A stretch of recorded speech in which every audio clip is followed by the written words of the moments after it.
congratulations to your wife, Jess. Thank you. On getting her U.S. citizenship today. Yeah, I can no longer hold this over her. That you can vote and she can't. Yeah. Good for her. Yeah, I can no longer say as the only American citizen in the house. Right, because Paul got his as well. Paul also got his. Yeah. Good for them. Yeah. After November 2024, we decided we should make the whole house citizens. I'm very proud of you guys. Thank you. I personally had so much to do with it. She's shaking her head no. Well, I'm proud of them. Yeah. I think it's awesome. Yeah. Well, I know a lot of people that get their green cards but then don't follow through and just get the citizenship. Yeah. But I think it's awesome that they did. They literally took an oath to say fuck the King of England, which they were very happy about No doing. kings. Yeah, no kings. No kings. kings. No kings. Can you tell which side of the spectrum we're on? Gee, I wonder. Yeah. You also had something fun this week. I did. We got a new kitten. You got a tiny kitten. He's a little guy. Yeah. We named him Minoko, which is one of our favorite characters from a video game called Expedition 33, because my husband and I are Nerdies. Yes. And he's the sweetest little white and gray kitty. Yeah. He's now like 12 weeks old. Yeah. And he's all leg. Perfect. Oh, he's so leggy. He's so leggy. His paws are enormous. Yeah. So I think he's going to be a big boy. Oh, he's a sweetie. His purrs are bigger than he is right now. Correct. I was petting him and his whole body was just like vibrating. Yeah. Like a lawnmower. Yeah. Yeah. And the older two girls are tolerating him admirably. When he's not trying to play with them, Right. everything's chill. But he's a kitty, so he has a lot of energy. Yeah. And when he tries to engage them at that level, they're like, They have nothing to do with fuck it. right off, son. Yeah. That's my issue with my cats too. My cat Jack is older, and the other two were younger, and they were like, "We want to play," and he's like, It's a mismatch. "He's like, you're playing. It's too much violence." We are contemplating getting a second kitten. Oh my gosh. So that he has a little high energy kitten To buddy. play with. But then that would make us a 4-cat household, which Yeah. is approaching a level of crazy cat person that I'm ready for, but my husband is still preparing. He's like, I'm not sure if 4 is gonna solve our problem. I understand. You got to draw a line in the sand somewhere, Yeah. and that might be the line for him. Yeah. But I could wear him down. I know where his buttons are.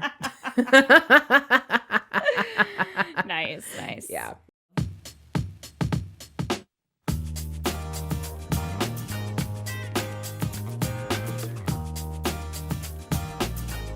Yeah. Hey Megan, Yes. do you want to talk about a book? I would love to talk about a book. But before that, Do we want to tell the people who we are? yeah, Megan, who are we? I'm Megan. And I'm Emmy. And we are Smut in Public. Smut in public. Smut in public. Smut in public. That was kind of meant to be like a medieval I was gonna chant. say, we should I don't know. have done something slightly more labyrinthy for that one, because today we bring you only the most labyrinthine of smut. Yes, only the most crystal ball juggling, corner turning of smut. Darkness. Just darkness smut.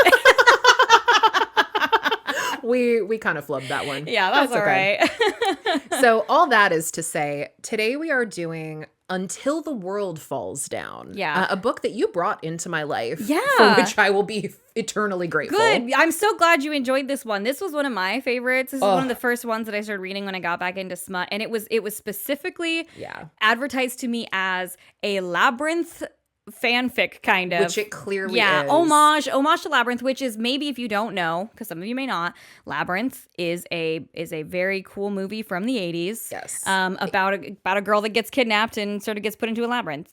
Technically, I think it's about a girl who wishes her shitty baby brother Yes, Toby. away. Fucking Toby. Right. Yeah. She's babysitting her infant brother, and Yes. It's her stepbrother. Her half-brother. And she's babysitting him, and he's crying and he's terrible, and she just wishes that he would go away. And so Jareth, the Goblin King, sends goblins to steal the baby. Yeah. And because she wished for it. Exactly. And then she has to go and get him back. She's like, whoops, mom and dad not going to be happy about that. No, on my watch, this isn't going to end well for me. This is going to affect my college applications. Yes. And then a 16-year-old girl falls in love with David Bowie. Oh, yeah. I mean, wouldn't? I fell in love with David Bowie. I was, I think, like maybe 9, maybe 10 when I watched it for the first time. And this was my bisexual awakening. Ooh. Seeing Jareth, who is dressed very androgynously. He definitely has like David Bowie 80s, like seminal Big David Bowie hair, 80s energy. But amazing eyeliner. Codpiece, tight pants. The whole shebang. Oh yeah, huge eyeliner, big old wings. Yeah. He's serving cunt. He looks like a drag queen in hindsight. Yes. David Bowie was pretty much always doing drag. Yeah. Yes. And so, he shows up and he basically is like, become mine. And in me is, young me is like, yes. Sign me up. Steal me away from my terrible life. Take my brother. I don't give a shit. Take me to cool, Labyrinth land. But a fantastic film. So fun. We haven't even started talking about the book yet. That's okay. Sorry. This is a podcast about movies. So when I first saw that film, I was probably a similar age to you. I was like 8, maybe 9. And I didn't see a lot of MTV at the time. And so I only knew David Bowie as that actor from The Labyrinth. Right. Same. And then later I was talking to like a neighbor kid and we were watching MTV at their house and David Bowie like came on for an award show or something. I'm like, it's that actor from The Labyrinth. Yes. And they went, do you mean internationally acclaimed recording artist David Bowie? Yeah. And I went, yeah, the guy from The Labyrinth. Yeah. Why are you making such a big thing out of it? I didn't know he did music. No, me neither. I didn't know he was famous outside of this. 12-year-old me was humiliated. I remember being like, does he have any other movies? I really like this guy. Yeah, who's this actor? Not really. Yeah, no, I didn't actually become a David Bowie music fan until I was an adult because I didn't realize that there was any of this was more to be had. Yeah. And the stuff that I liked from The Labyrinth, he was the one who produced the music for it, and it was like so. There's a lot of fantastic. Yeah, there was a lot of like, I get why I like his music. I like The Labyrinth music. No, the whole thing. Yeah, especially Until the World Falls Down. Or sorry, there's a song in there. The title of the song that he's for sure wrote that is the big romance song is called As the World Falls Down. Oh, yes. And this book is called Until the World Falls Down. Yeah. Okay. Well, Jordan Lynn, we see you. Yeah. We're here for your Labyrinth fan fiction. Yeah. And we love you for it. We loved it. We loved it. So, as we said, this is Until the World Falls Down. The author is Jordan Lynn. It was originally published in October of 2024, but it was so popular, I think it got a republishing this year. Good for her. And it's been picked up for a trilogy, which is great. It's a little longer, 554 pages, but I promise you it's worth every page. This book definitely serves fine as a standalone. I would happily read this and feel like I had a complete meal. But the second book in the series is, in theory, going to be announced for release in 2026. Yeah. So, quick summary. Nell is a chronic people pleaser with many people in her life who frankly do not deserve to be there. She discovers that her long-term boyfriend is cheating on her with her own sister and spirals into depression, feeling overwhelmed that she is entirely unlovable. Nell's desperation to be loved calls out across worlds to Enver, a mysterious man who draws lost and lonely souls into a magical realm to face the Labyrinth. The Labyrinth is more than a maze. It is a test you must pass in order to earn your heart's desire. But if you fail, you become a servant of the Labyrinth forever. Now, Enver himself has no memories of his life before becoming an overseer of the Labyrinth's trials and the master of the castle at its center. But he isn't without desires of his own. When Nell's desperation calls out to him, he discovers an answering need in himself and decides to seduce Nell, hoping to convince her to stay with him forever, trapped in his realm. Sexy. Sign me up. Yeah. The vibes for Until the World Falls Down is a cross between Beauty and the Beast and, as we said earlier, the Jim Henson's Labyrinth. Oh, yeah, we did not mention that earlier. This movie has puppets. Oh, yeah. In case puppets are a bad thing for you. Yeah, because it was the same production crew who did The Dark Crystal, which that came was like out the golden age of the Jim Henson puppetry. company. Yeah, dark puppetry kind of a thing. Brian Froud is the producer, the character producer for both of those films. If you know anything about his art, it's fantastic. Real good. Yeah, so, and by the way, did you know, after these movies, I wanted to be a puppeteer. Did you really? I did. I loved these puppets. Man, That's so charming. there's still potentially a chance it happens, but really only if I win the lottery. I could see you being a puppeteer and also making puppets because you're incredibly crafty and like every skill that you have lends itself to puppetry. But it is sort of I think more of a lost art. It's kind of a lost art. at this Actually, I point. did a puppet show. Jess and I did a puppet show a couple years ago for Christmas. Did you make the puppets? I did by hand. It's on YouTube, actually. course you did. Jess read the ghost story. I did the puppets for it. People thought it was very sweet. I'm just self-promoting. Fun fact, apropos of nothing, my mom is a huge puppet person. Really? And when she was younger, she volunteered at libraries and did puppet shows for kids. And I have there was an article of her in the newspaper and the Tucson Sun with her in this incredible 60s beehive hairdo with her and these little puppets that she made at the puppet show. And she loves that. I'm going to tell her that you're into puppets because she's going to love it. So lovely. I love that. So you and my mom have a puppet connection. Oh, that's fun. You and Mama Kay. All right. So this book is a single POV from Nell. Jareth from the Labyrinth is given a Shadow Daddy makeover and he becomes Enver. And he has entirely unnecessary shadow powers. And I deeply wish that his magic had been anything else. Oh my gosh. Until the World Falls Down builds an incredible gothic romance atmosphere, complete with a crumbling castle. It interprets the labyrinth in a really interesting way. Nell isn't really wandering around in an endless hedge maze and avoiding a minotaur or anything. We'll get more into what the labyrinth is and how Nell experiences it after our spoiler break.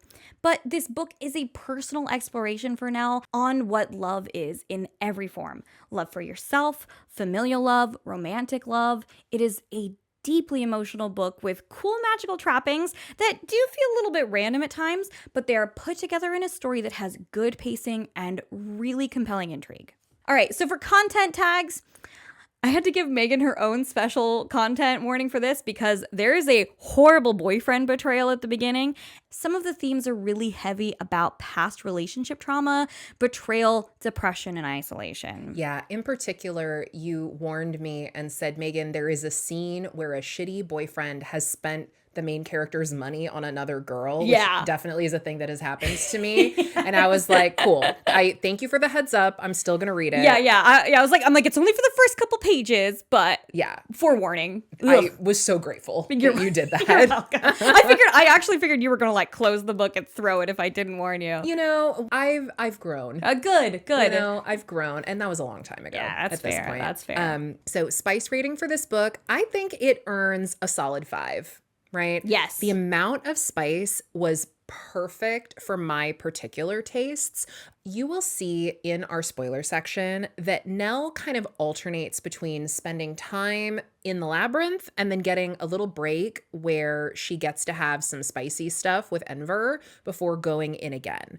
So because of that, the balance of plot and spice was really good for me. Yeah. And also the pace of the escalation of spice was really wonderful. We even get my favorite spicy scene towards the end where Enver uses his shadow powers to create identical shadow doppelgangers of himself. And then they have a 5-way where one is Nell and the other 4 are just more Envers. And I really enjoyed that. And even the epilogue has a little bit of extra spice. Yeah, I like that. I really liked the epilogue spicy scene. Yeah, it was delightful. And you actually get the epilogue from Enver's POV. That's the only portion of the book that isn't in Nell's perspective. For rainbow rating, I'm going to give it a 2. Yeah. There are queer non-main characters, although let's be honest, Enver absolutely is a bisexual king. Oh, and so is Nell. Is Nell? Yes, she says that she used to have a girlfriend. Yeah. So basically everyone that you run into in this book is queer of some Just like kind. my real life. Yes. So, while none of the characters in this book are necessarily having a good time, there isn't, a tragic murder of the gay characters or anything where I might have docked points. Remember when we did Bound to the Battle God by Ruby Dixon, which was our episode 7 review, there are some very small queered side characters, but then they're murdered one chapter later when their crystal bouncy castle gets shot out of the sky. We took half a rainbow away specifically because she killed all the gays. She buried all the gay She did bury characters. the gays. In fact, actually, in this book, all the gays get like a happy a ending. little happy ending. Or they get a resolution. Of some kind. Yeah. So, yeah, it was so good. love that. All right, so now we're going to take a quick spoiler break. Please stick with us, and then we're going to get into the meat of the book. Yeah. One of the great privileges we've had since launching Smut in Public has been meeting authors and fellow creators who share our love of spicy romance. We find new book besties every day, and supporting their work helps us all build a community together. Our new book bestie, Ari, runs the Spicy Romance Book Club. It's an online apparel brand with cozy fits, perfect to wear as you curl up with the next book on your TBR list. The Spicy Romance Book Club is a small, female, POC-led business, and Smut in Public listeners can enjoy 15% off their entire store order with promo code SMUTINPUBLIC. Find your next book bestie by wearing your love of spicy romance literally on your sleeve. Right, good girl? Megan, you're making me blush. Save it for the episode. Okay, fine. Visit thespicyromancebookclub.com and use promo code SMUTINPUBLIC for 15% off your entire order. See you at the bookstore. Our main female character, Nell, is a graphic designer living with her boyfriend, Julian. Now, Julian might be unemployed, but Nell found an engagement ring in his sock drawer, so she is happily on her way to get proposed to at the beginning of the book. Now, things have been strained between them for a while, but who doesn't love a grand gesture to save a failing relationship? Am I right? Yes. Nell arrives at the address Julian provided and finds that it is a coffee shop, not a fancy restaurant. Maybe not where she was expecting to get proposed to, but beggars can't be choosers. But inside, Julian is not alone. Her sister, Veronica, is with him.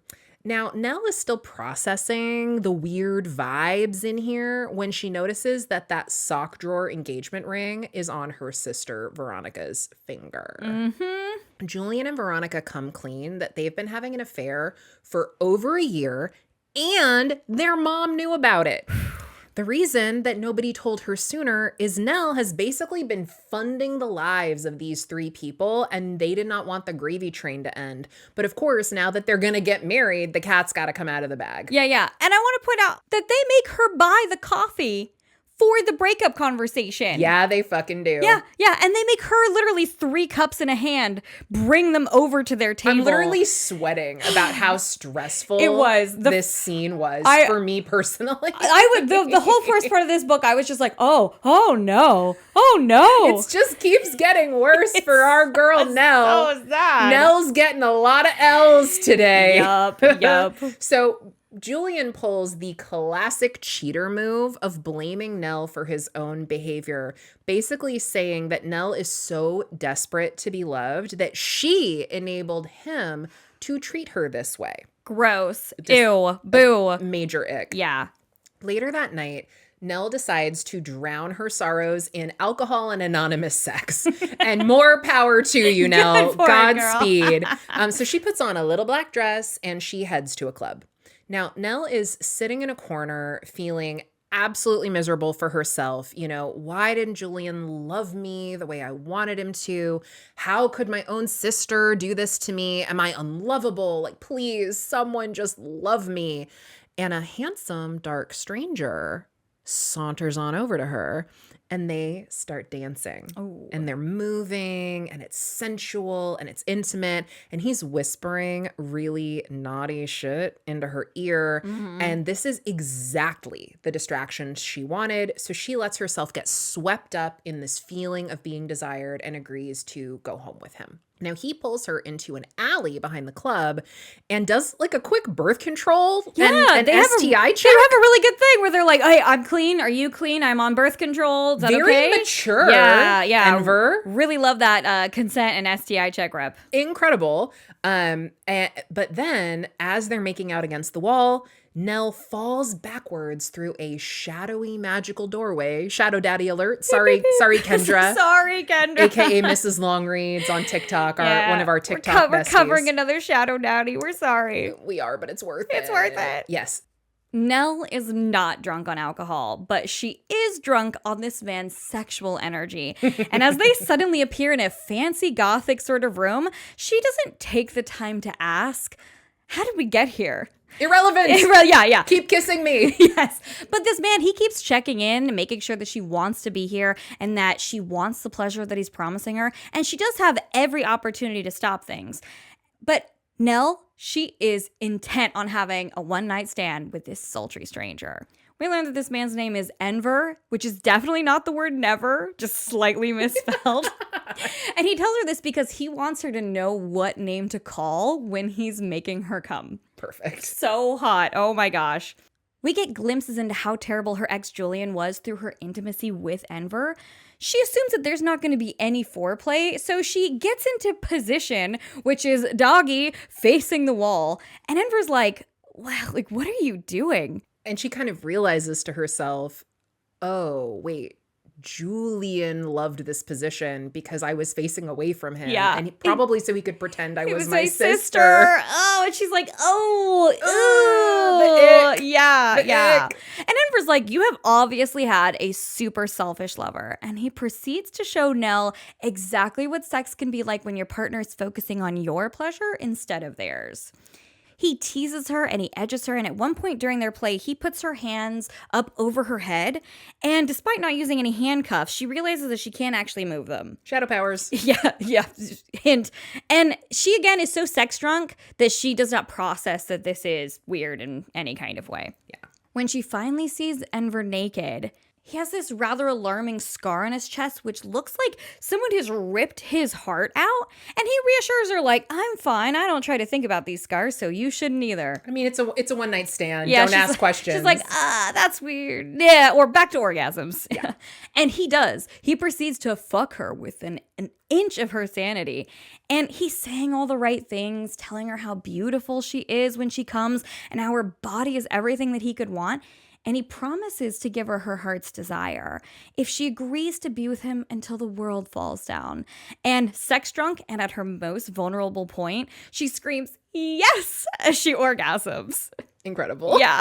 But the next morning, Nell wakes up and she starts taking stock of her surroundings. Is this some kind of medieval-themed hotel? Was there an entrance for this behind the club? Her questioning gets derailed really quickly again because Enver reappears and they have bath and morning sex. There's so many good baths. There's so many in sexy this baths in book. this book, yeah.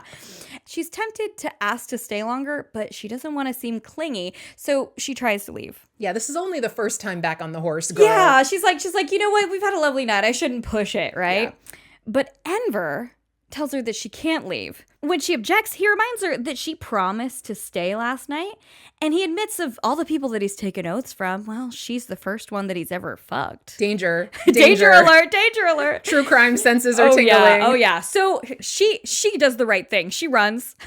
She's like, there's something weird about this. She books it and she tries to go through this door, but she falls into a black ink void, and Enver pulls her back with shadow tendrils.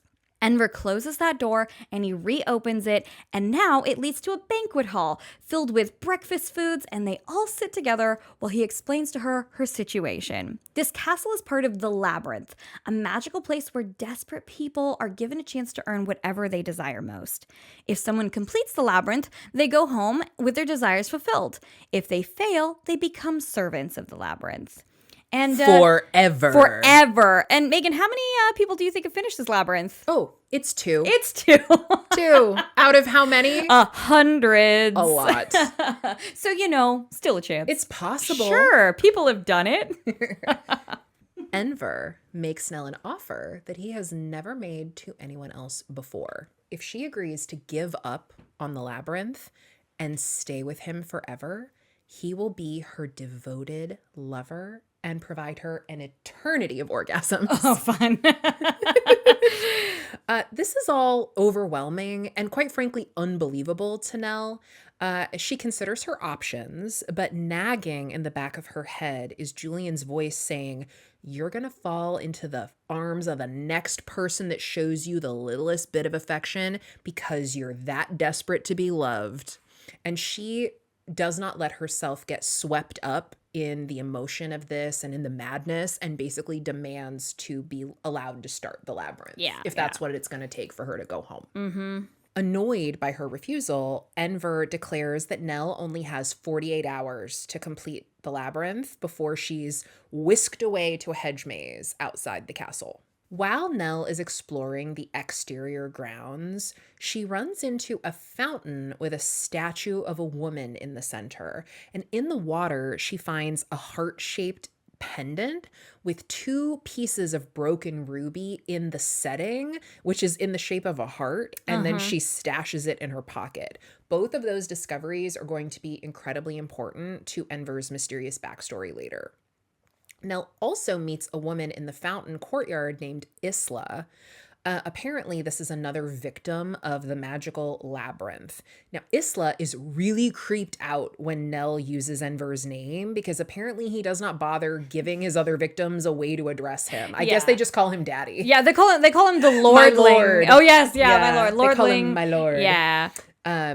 Isla is convinced that Enver has no sympathy for the labyrinth's victims because he has no heart, literally. He cannot feel emotions like a normal person because his heart is physically missing from his body, right? Remember that giant scar that It's he had? the scar that was like almost as if somebody ripped his heart out. Almost as if, yes. But every time a victim finishes the labyrinth, he does get an emotion back. So 2 previous completions of the labyrinth have happened. He has 2 emotions right now. There are 2 pieces of ruby in this heart-shaped necklace. These are not very subtle hints. No. Right? That maybe this necklace is Enver's heart. Yeah. In some way. This book, as lovely as it is, kind of heavy-handed on the symbolism there. While Nell is processing all this new information, Isla gets them through the hedge maze and back up to the castle, and the ladies go their separate ways pretty soon, and then Enver shows up again. Now, knowing that Enver can't feel love, Nell is on her guard, right? Because the way that he spoke to her during sex definitely primed her to start having feelings for Enver because he was basically love bombing her. Oh, yeah. Right? Like he doesn't say this maybe at the very beginning, but at some point he goes, I would rip the constellations apart to give you the stars. You know, like, holy shit. Yeah. That's some panty dropping stuff right there. Yeah. If I was 16 and reading Gothic poetry under my blanket with a flashlight. And there is one difference between Enver and Jareth, because if those of you who can't see, this is a Labyrinth shirt today, and it says, as Jareth says, I move the stars for no one. Yeah, that's not how Enver. That's not how Enver plays. Enver is definitely pulling. I'm gonna fuck those stars up for you, baby. Crush which them up. Which one you mad at? Ursa Minor? Fuck that bear. Big Dipper? Screw him. Yeah, you know he's pulling them out just for you. That's how much he loves you. Shooting that archer in the eye. Oh my god. Sorry. Gothic love is the most intense. It's so true. Says the girl who's literally married to 2 goths. That's true. And that's how I know.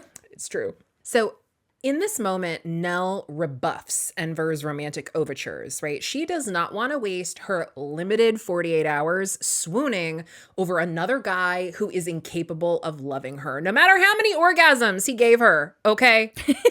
He may have given me 10, but you can't love me. That's right. You might have given me 10 orgasms, but you're not a 10 in my book, Enver. Right now, you're only a 2. Only a 2. She calls him a heartless monster, which is kind of a low blow, given that she knows he got his heart ripped out. Yeah, man. And then keeps exploring the castle alone. Nell meets a servant of the castle who helps her with what's going to be the first of many dramatic costume changes during this. I almost called it a film. Many dramatic costume changes during this book. Yeah, there are so many. So many. Like, she changes dresses, like... The budget for the movie adaptation of this would be unbelievable. Yeah. But he also calls her my lady. So not only is Enver laying it on thick, but the castle is laying it on pretty thick as well. The fate is trying to push these 2 people together pretty fucking hard. Fate/magic. Yeah. Of course, she starts peppering the servant with questions, but then she realizes that he has no memory of his life before becoming a servant of the castle, because all of the servants here are people who have failed the labyrinth and, again, become trapped here forever. Now we get into the real labyrinth, and it is not a literal maze. every participant confronts a situation related to their deepest desire that they must resolve. Nell travels through another shadow door and stumbles into someone else's challenge involving two queens, a mermaid named Nema and a human named Paloma. This is Nema's labyrinth, and she seems to be inside a memory from her life. This is the moment that she and Paloma became lovers. They've had 10 years together, but things have become untenable. As women, they can't produce an heir together, but they are queens, and they both have an obligation to their countries. It's making both of them miserable, so Nema has decided that it would be better if their romance never started. Nell sees the two of them interact, and she realizes she has never experienced a romance this tender in her life. Nell is moved and encourages Nema to question her real desire. Nema's true motivation for coming to the labyrinth is her desire to make Paloma happy. With Nell's help, she understands that wiping out her romance with Paloma won't prevent her from ever being unhappy. It'll only make sure that 10 years of her happiness are lost. Nema chooses to preserve their love instead of undoing it, and wants to linger in here with her memories a little bit longer, and Nell exits through another shadow door. Back at the castle, Nell has a second encounter with Isla, who admits that her labyrinth challenge is about revenge. She continues to warn Nell about Enver's manipulative nature and stalks off to pursue her mysterious agenda off-screen somewhere else. Nell meets Enver again and has some choice words for him about being an asshole who keeps a castle full of mindless slaves against their will. How can this possibly be a fair punishment for failing the labyrinth? Like being trapped here as an amnesiac forever doing manual labor? Yeah, dusting candelabras. Dusting things, folding napkins, and also at one point cleaning her underwear. Cooking elaborate meals. Yeah, that no one eats. That no one is there to eat. Yeah. You know, some real Gothic castle shit. Yeah. So Enver calls two servants over and he removes their memory blocks. Immediately, they begin to sob and beg Enver to put them back under his power. After losing their heart's desire, they are so miserable that they cannot stand to live in their own lives anymore. And Enver considers removing their memories as an act of kindness to prevent their suffering. This pattern is going to continue, with Nell trying to progress her own labyrinth challenge, but finding herself thrust into other people's drama. Yeah. And between those challenges, Nell and Enver get an interlude together that progresses their romantic development in some way. And in each challenge, Nell is gaining insight about herself that kind of resolves some unfinished emotional business that she has. And to be fair, she has a lot of it, right? She's got baggage about her family. She's got baggage about Julian. She has baggage about her own self-love, right? Now, the second challenge is a vampire, Theo, who abandoned his younger sister when he was turned in order to keep her safe. And he thinks that his labyrinth challenge is to kill his sire, but really he has to reconcile with his now elderly bedridden sister and learn that her love for him was always unconditional. So in the end, he's able to bring both of them closure in order to help himself pass his challenge. Once he does, the stone in that ruby heart pendant grows.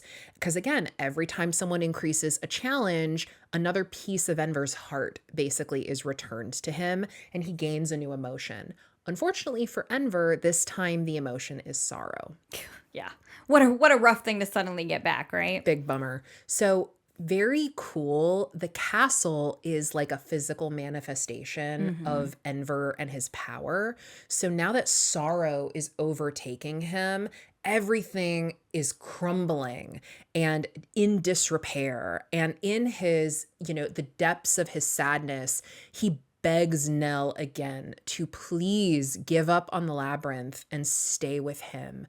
And she is moved by his sorrow, but she's still not willing to give herself to a man who can't feel love, right? Because being loved is her deepest desire, the one thing she's here to get. And she starts to have these thoughts like, I wonder if Julian misses me. I wonder if they've even noticed that I'm missing yet. She doesn't really know if time is passing the same way back in her world or if it's passing at all.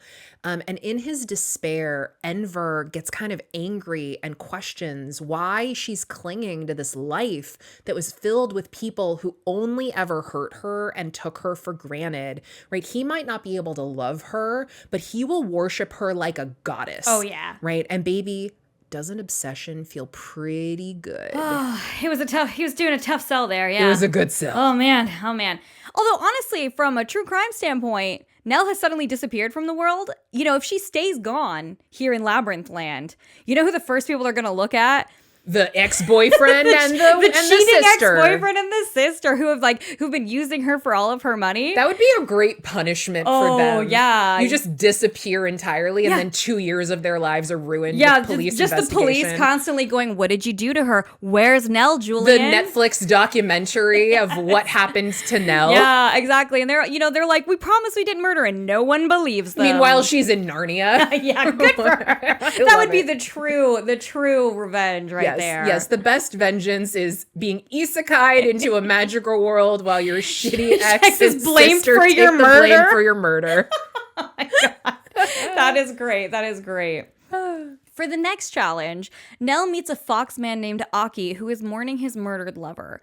He feels so guilty over his failure to save his lover's life that he is convinced that his lover has cursed him. But in reality, he has cursed himself to never move on, and he has to forgive himself in order to find happiness again. Enver has several emotions back now, and each one deepens Nell and Enver's emotional experience together. He started with loneliness and passion, and now he has sadness, empathy, and happiness as well. P.S. Enver tells Nell that the time that they spend outside of the challenge doesn't count against her 48-hour limit, and they're allowed to have some incredibly spicy scenes off the clock. Love that. Yeah, no, it was a great thing, because you're like, Nell, stop fucking the sexy man. You got to go solve the labyrinth. Right. And they're like, no. Don't worry. Don't worry about it. That part doesn't count.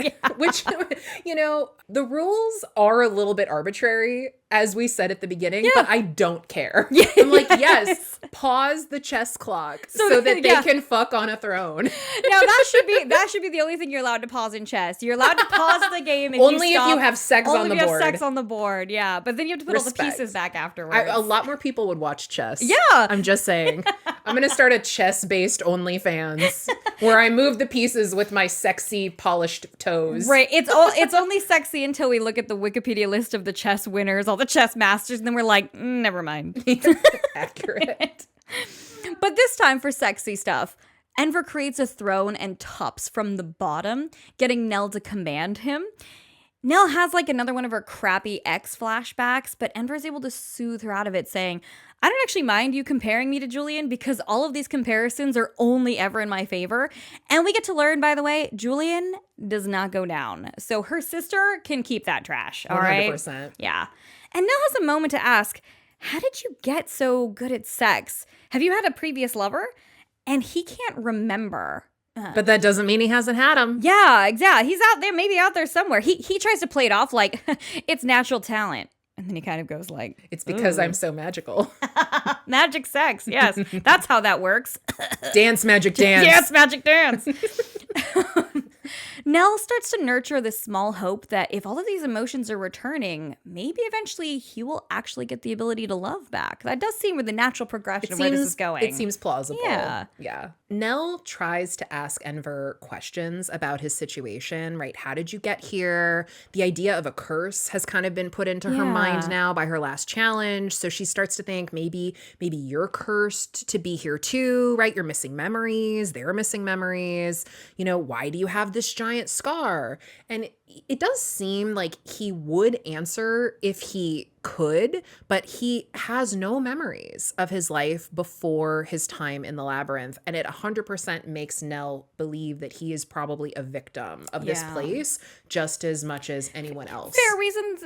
Reasonable thing to think. Yeah.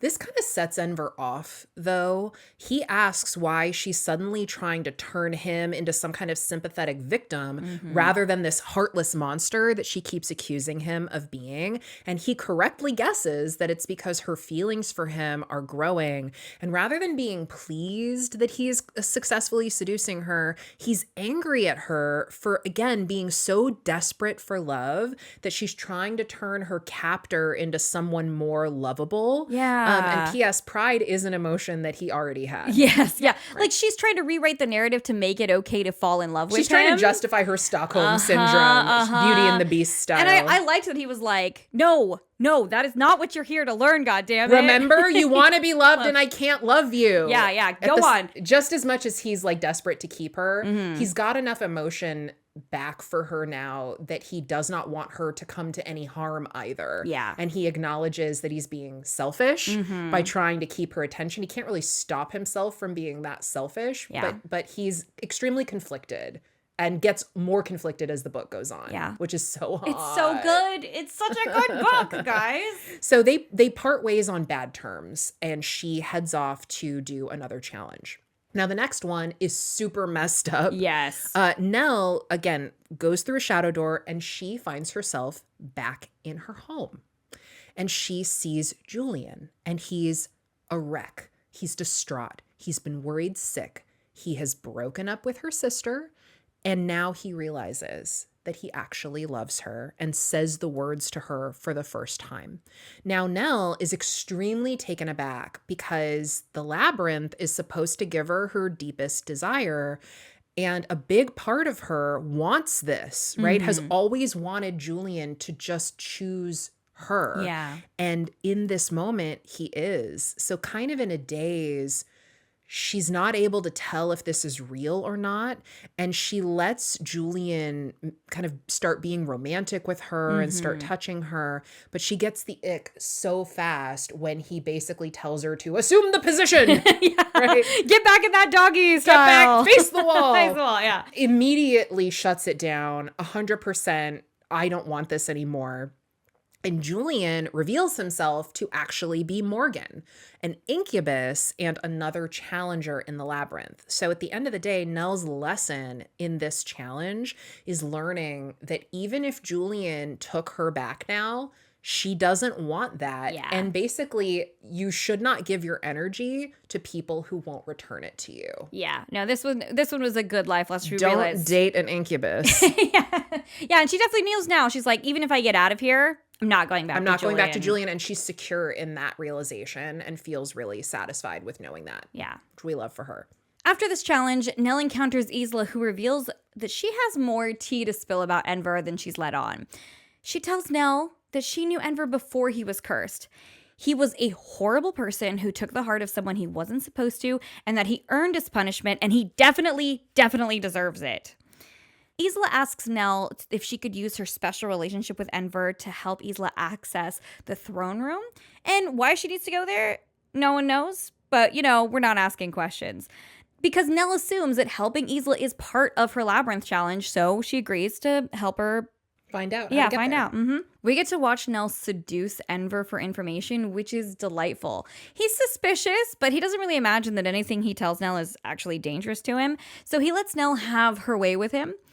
And there is this really lovely choking scene here where Nell begins to choke Enver while they play. But when the tables are turned and Enver ends up on top again, he tells her, "Unlike you, I ask before I choke people. Do you want this?" And she says no, and he's totally cool with it. And I loved this dynamic because there's this sort of narrative that guys are always up for anything. And this is just proving like, he had some preferences, and you should definitely have a conversation with anyone, especially before you do something as sensitive as choking. It also continues Enver's theme of being the consent king. Oh, yeah. He's consent king through this entire book. It's because he's a fae. It is. He's fae-coded. A fae, yes, for right? Sure. He's fae-coded, yeah. and fae are very precise in their language, and consent is incredibly important to the fae because bargains have to be willing. Yes. Right? Exactly. You can be manipulated, but you can't be lied to. Mm-hmm. There's a difference. Yeah. And that's the hottest thing about fae. The hottest thing about fae is that they have to use highly consensual. They're extremely savvy in the rules of consent. But after this, we get another sexy bath scene and yet another romantic-y gown. And Nell finally asks, "Hey, where are all these dresses coming from?" What a good question, Emmy. Yes. And Enver's like, I have no idea. They've always been here. They've been here as long as I can remember. And Nell is like, oh, she surmises. I think these dresses used to belong to one of your ex-lovers. Oh, and she definitely is like, oh, I liked these dresses, but now I'm a bit like, oh, don't know about that. 100%. And they say for some reason they all fit perfectly. So maybe Enver has a type. There are more challenges, but we're choosing not to talk about all of them, for the sake of time and also for the sake of spoilers. But the important plot progression happens back at the castle when Isla finally gets into the throne room. The target of Isla's quest for vengeance is obviously Enver. Obviously. Right? And we realize that. Nell did not realize that despite all the shit talking that Isla was doing. Right. But I guess shit talking someone you view as your jailer in a magical labyrinth is maybe not that unexpected. Yeah. So fair play. Now, Isla makes her move when Nell and Enver are together in the throne room. And that room was important because this is the easiest place for her to control the amount of light, rendering Enver's shadow powers useless. And she reveals that Enver killed his own lover, who was Isla's best friend. And her ultimate desire is revenge to kill Enver, or as a backup plan to kill Nell so that Enver can know what that loss feels like. And the battle is honestly kind of really tense, kind of bloody, like Enver gets fucked up. And Isla fails to kill either of them, thus failing her attempt at the labyrinth. And we watch as her eyes kind of go unfocused and she loses her memories and turns into just another servant of the labyrinth. Now, what do you do after your near-death experience, Emmy? Fuck like rabbits! Woo! So they return to Enver's room and they make desperate, passionate love to each other. And in this moment, Nell realizes she doesn't want to leave Enver anymore. And she actually tries to give up and give herself over to him. But he has now recovered enough of his emotions that he is not willing to trap her in the labyrinth, right? He knows now that this is his prison. And he believes what Isla said, that he deserves to be here. And he believes that if Nell stays, it's going to become her prison as well. And that she might be happy for a while. But after, a century of the sameness, she will become just as lonely and miserable as him. So they spend one last passionate night together. And then when the morning comes, Enver pushes Nell to go complete her final challenge. So her last challenge begins like the book began, with her in a hedge maze on a stormy night where she meets a man named Cain. Cain is in love with a princess named Evangeline, who is also his childhood best friend. But Evangeline is engaged to marry someone else, a man Cain insists is a liar and is dangerous to Evangeline and will hurt her if their marriage is allowed to proceed. Nell makes the obvious assumption that Cain is the person that the labyrinth has sent her here to help. So she agrees to trick Evangeline into leaving her engagement party so that Cain can speak to her away from her fiance's influence, right?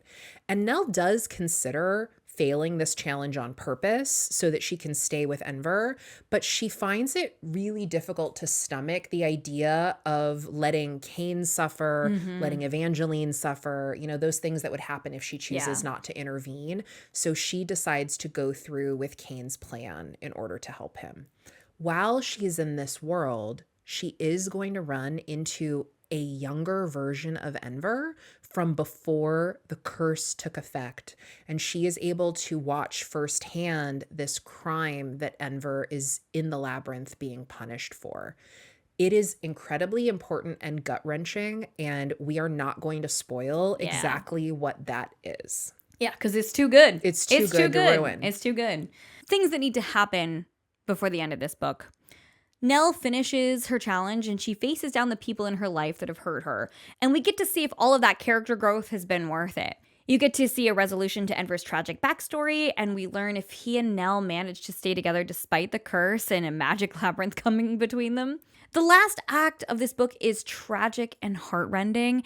It doesn't go the way that you would expect it to, but it does have a satisfying ending. And there is a little epilogue that hints at where the second book is going to go. Yeah. So my final thoughts. Overall, I loved this book.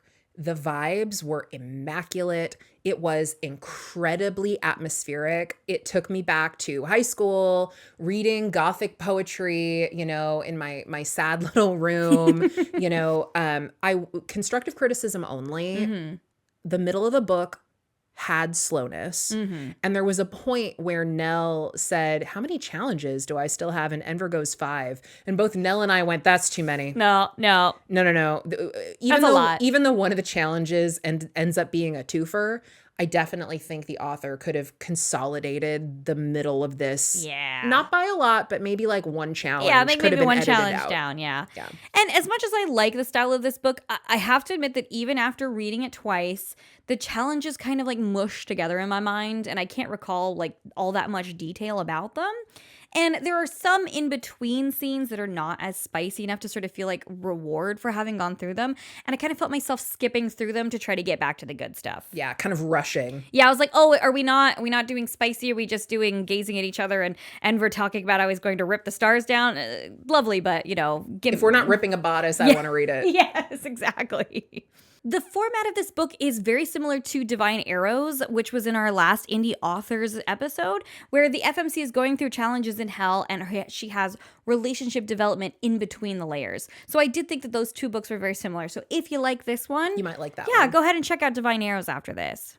Something I observed is the stakes for Nell are pretty low in this book, which is a little bit of a narrative letdown. And what I mean by that is that Enver agrees that even if Nell fails the labyrinth, he won't make her be a servant. She'll get to stay as the lady of the labyrinth forever. And so I kept kind of asking myself, why are you trying so hard to go home? Right. What have you got back home that you're trying to get to? Right. And I get it. The entire character arc growth of Nell is that she's supposed to be no longer accepting less than what she's worth. And I agree that what she is worth is total and unconditional love. And frankly, the fact that she is learning not to accept less than total love from a guy like Enver makes rejecting her pale imitation of love from Julian really easy. Yeah. And Enver does sort of keep changing the goalpost, because at first he's like, then you'll be a servant of the labyrinth and you'll be mindless forever. And then he's like, never mind, be my wife. Maybe you just come and stay. And you know what? And she's like, even if you fail at like literally the last second, if you just want to take me up on my deal, like that'd be okay too. That'd be okay too. Yeah. He makes it very easy for her to fail. And yet she has to find the fortitude to push through. Just keep going. I would not have the strength. Yeah. Nell's whole journey is that she needs to understand the nature of love and learning to love herself and not to be distracted by the hot man meat that's put in front of her, because that's what she keeps doing. That's what she's always done. And in this moment, she needs to grow beyond that. She can never be a complete partner to someone else if all she is a vacuum of need where anyone's love or attention will do. Yeah. I really liked her growth, and while at times some of the bad stuff that happened to her kind of felt like a little exaggerated about how bad they were, we all know that person who lets people walk on them like that. And by the end of the book, you are cheering for Nell to get everything she wants and everything she deserves. I completely agree with that. I do have one question. Can you get over the fact that Enver is a shadow daddy? It did feel unnecessary. It's just that his powers could have been anything else. Yeah. Like, why couldn't you keep it sort of just generically magical? Yeah. Like the goblins from the labyrinth were. Yeah. It could have been any other color of magic. Didn't have to be black. Why couldn't he have the crystals that he's just, swooping around? Yes, just let it be sparkly magic instead of shadowy magic. I would have been happy to that. It did sort of feel like a cheap nod to the romantasy trope. Like, did I like him? Yes, I really loved the mechanic where every single time that she went through and finished a challenge that he got an emotion back, I just wish that it had just been magic. that he'd just been magic, generically magical in some other way. Yes. Jareth from the Labyrinth film had all kinds of cool powers that like made my nether regions quake. He like juggled crystal balls. Oh yeah, that's when contact juggling got very cool. So cool. And like he promised to make me a queen that would never have to do her chores again. He can turn into an owl. He can make MC Escher paintings real. Like I would have preferred if maybe Enver had been a little bit closer to that. Yeah. I mean, does he steal babies? Sure. Sure. But we can overlook that. Look, I can overlook a little bit of baby stealing, Yeah. if you sing to me like David Bowie does. 100%. Dance, magic, dance. That's all we can do of that song.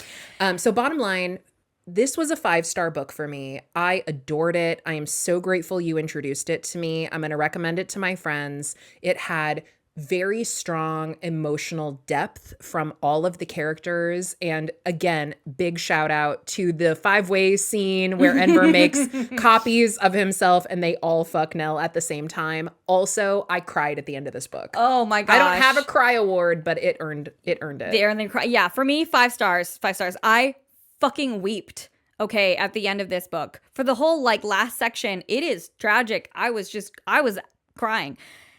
And I love books where things go badly for the FMC and she has to learn to get up and carry on and find happiness in a place that she wasn't expecting, because that is way more my lived life experience. And I think that is a much more useful life lesson to learn. Desire and passion can be amazing, but only when you love yourself can you unlock true love in your life. Mic drop. Enough said. Bam. Well, thank you for being on this twisting, winding, magical journey with us for until the world falls down. Yeah. Great book. Read this one, guys. Oh my God, read this book. But in the meantime, we're going to go read some more smut and report back. Yes, we are. Bye. Bye.